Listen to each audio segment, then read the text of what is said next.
Instruksi Kapolri Jenderal Listio Sigit Prabowo untuk memberantas premanisme di negeri ini langsung ditingkahi dengan aksi penindakan di berbagai daerah. Hasilnya, ribuan preman sudah ditangani seiring perintah tersebut.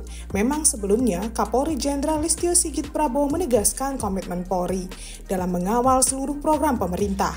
Kata dia, pihaknya dengan gencar memberantas aksi premanisme hingga judi online yang meresahkan masyarakat dan mengganggu iklim investasi. Pernyataan itu disampaikan Jenderal Sigit usai membuka rapat kerja teknis atau Rakernis Baharkam dan Kort Brimob Polri 2025 di Auditorium Mutiara STIK PTIK Jakarta Selatan Kamis 15 Mei 2025 lalu. Itu sebabnya Jenderal Sigit mengingatkan jajarannya untuk selalu hadir di tengah masyarakat. Menyoal premanisme di negeri ini tentu bukan cerita baru, sebab sejarah premanisme di Indonesia memiliki akar yang panjang dan kompleks. Ini terkait dengan dinamika sosial, politik, dan ekonomi yang terjadi. Simak saja, mulai masa kolonial hingga era modern, ambil contoh di masa kolonial Belanda, kelompok preman seringkali berperan sebagai jagoan, centeng, dan tokoh lokal yang memiliki kekuasaan informal. Mereka dianggap sebagai pelindung rakyat dari penindasan. Beberapa jagoan Betawi dan tokoh silat di Jawa dikenal memiliki pengaruh besar dan bisa bermain di antara rakyat dan pejabat kolonial.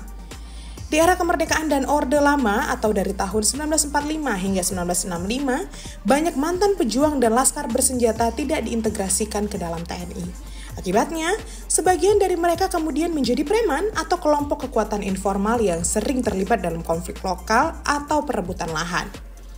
Preman juga terlibat dalam dinamika politik seperti mendukung partai atau tokoh tertentu dengan kedok Satuan Tugas atau Satgas.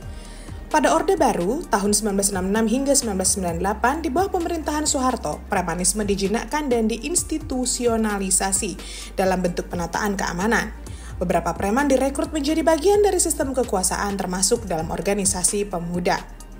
Lalu muncullah istilah preman berdasi, merujuk pada pejabat atau pengusaha yang memanfaatkan kekuatan informal demi kepentingan mereka. Akibatnya, aksi premanisme tadi semakin tak terkendali sehingga Presiden Soeharto ketika itu akhirnya melaksanakan Operasi Petrus atau penembakan misterius. Ini adalah operasi rahasia yang dilakukan oleh aparat Indonesia pada awal hingga pertengahan tahun 1980-an, khususnya selama masa pemerintahan Presiden Soeharto dalam era Orde Baru. Operasi ini memiliki latar belakang bahwa kejahatan jalanan seperti perampokan dan pencopetan dianggap meresahkan masyarakat. Itu sebab pemerintah ingin menunjukkan tindakan tegas terhadap para kriminal. Namun, metode yang digunakan sangat kontroversial. Banyak jenazah pria dengan luka tembak, biasanya di dada atau kepala, ditemukan di tempat umum. Para korban seringkali orang yang memiliki catatan kriminal atau diduga sebagai preman.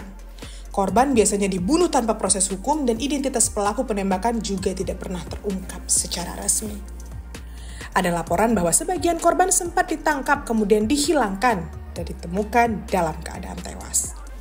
Masyarakat sempat merasa lebih aman, tetapi operasi ini menimbulkan ketakutan dan kekhawatiran terhadap pelanggaran hak asasi manusia. Operasi ini juga dinilai sebagai bentuk penggunaan kekuasaan negara tanpa akuntabilitas. Itu sebabnya muncul kritik dan kontroversi serta kecaman sebagai pelanggaran HAM berat. Tidak ada proses hukum terhadap pelaku maupun pemimpin operasi. Selain itu, operasi ini dituding sebagai bentuk pembersihan sosial dengan menghilangkan warga negara tanpa pengadilan. Pada era reformasi tahun 1998 sampai saat ini, kehadiran premanisme tak hanya membuka ruang kebebasan, tapi juga menghadirkan kekosongan kekuasaan di beberapa wilayah yang diisi oleh kelompok-kelompok preman tersebut. Premanisme berkembang dalam bentuk organisasi massa atau ormas, kelompok etnis tertentu, dan kelompok kriminal. Dalam beberapa kasus, preman juga menjadi aktor politik lokal bahkan duduk di lembaga legislatif. Bagaimana semua itu bisa terjadi? Pertama, karena adanya basis wilayah dan jaringan kekerabatan. Kondisi ini memiliki hubungan ambivalen dengan negara, bisa menjadi lawan tapi juga sekutu. Ciri lain sering sekali berkamuflase sebagai organisasi kemasyarakatan, organisasi kepemudaan, atau LSM.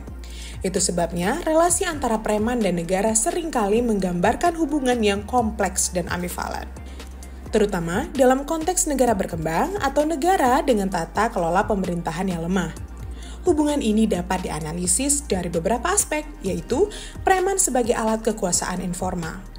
Di banyak kasus, negara atau aktor negara seperti aparat keamanan dan politisi diakui atau tidak menggunakan preman sebagai alat kekuasaan informal. Tujuannya untuk menekan oposisi politik, mengendalikan protes sosial, mengamankan proyek-proyek pembangunan atau investasi, termasuk mengintimidasi kelompok masyarakat tertentu. Contoh historisnya bisa dilihat di Indonesia pada masa Orde Baru. Kelompok-kelompok preman sering dibiarkan atau bahkan dimanfaatkan untuk menjaga kepentingan rezim. Kedua, adanya kolusi dan simbiosis mutualisme. Preman mendapat perlindungan hukum atau akses kekuasaan dan negara atau pejabat tertentu, mendapat jasa kekerasan, pengaruh massa atau dana dari aktivitas ilegal yang dikendalikan preman, misalnya perjudian, pungli, dan narkoba. Ketiga, preman bisa juga sebagai penantang otoritas negara. Dalam beberapa konteks, preman bisa menjadi ancaman bagi otoritas negara, sebab mereka bisa menciptakan negara dalam negara yang menguasai wilayah tertentu atau membangun kekuasaan paralel melalui kekerasan dan ekonomi ilegal. Dan keempat, suburnya aksi premanisme karena terjadinya ambiguitas hukum. Ketika hukum tidak diterapkan secara adil atau konsisten, preman bisa beroperasi di ruang abu-abu. Legalitas tidak sepenuhnya legal, tetapi juga tidak langsung ditindak. Nah, yang jadi soal, apakah pemberantasan premanisme yang dilakukan polisi saat ini benar-benar serius atau hanya sesaat untuk meredam gejolak? Sekali berarti, kemudian bangkit dan pelihara kembali. Entahlah.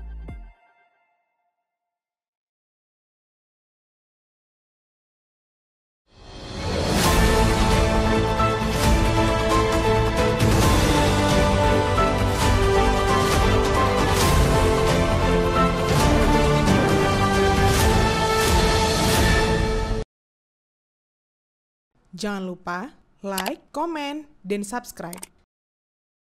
Serta aktifkan lonceng notifikasi.